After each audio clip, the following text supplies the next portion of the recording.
আসসালামু আলাইকুম everyone, welcome to my another new video. ফার্স্টে দেখে বুঝে গেছেন আজকে কোথায় এসেছি। আজকে এসেছিলাম আমাদের রাজশাহী মেডিকেলে। তো কেন এসেছিলাম, যেহেতু আমার বাসা নাটোরে আর এখানে আমি থাকি।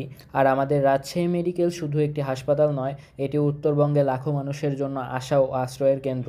চরম বিপদে বুক চিতিয়ে দাঁড়িয়ে থাকে এক আলোর মিনার। সেহেতু এখানে পুরা বাংলাদেশ থেকে অনেক মানুষ আসে, আর উত্তরবঙ্গের বিশেষ করে অনেক মানুষ এই রাজশাহী মেডিকেলে ভর্তি হয়। তো প্রায়ই আমার এখানে আসা লাগে, যেহেতু অনেকে আসে। আমি খাবার দিতে আসি বা দেখা করতে আসি, খোঁজখবর নিতে আসি, আব্বুরাও আসে। তো আজকে দুপুরে আমি এসেছিলাম খাবার দিতে।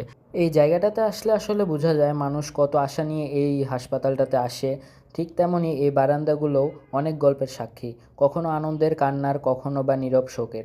কিন্তু প্রতিটি গল্পই বলে মানুষ হার মানতে শেখেনি, বাঁচার চেষ্টা আজও চলছে। যাই হোক, আমার কাজ শেষ, আমি খাবার দিলাম, দিয়ে দেখা করলাম, খোঁজখবর নিলাম।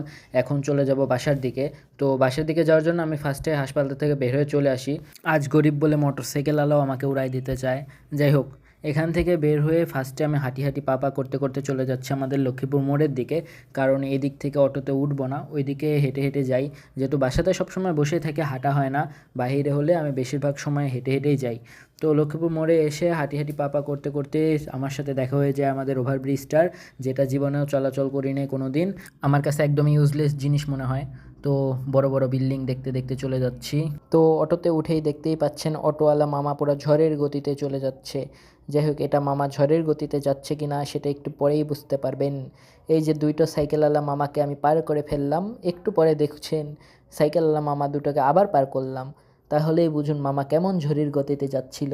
আসলে ভিডিওটা ফাস্ট করে দিয়েছি। মামা যেমন গতিতেই যাক, আমাকে আমার গন্তব্যে পৌঁছে দিল।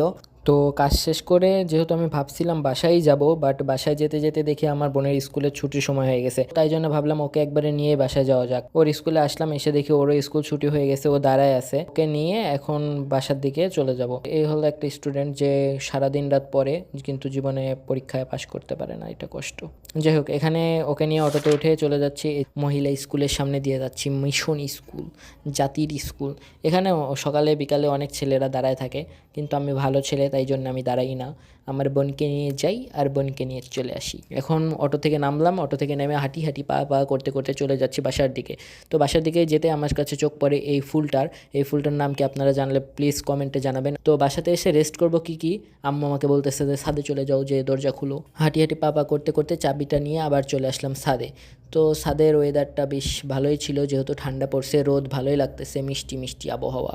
তো আজকের মতো এই পর্যন্তই, দেখা হচ্ছে নেক্সট কোনো ভ্লগে। আল্লাহ হাফেজ।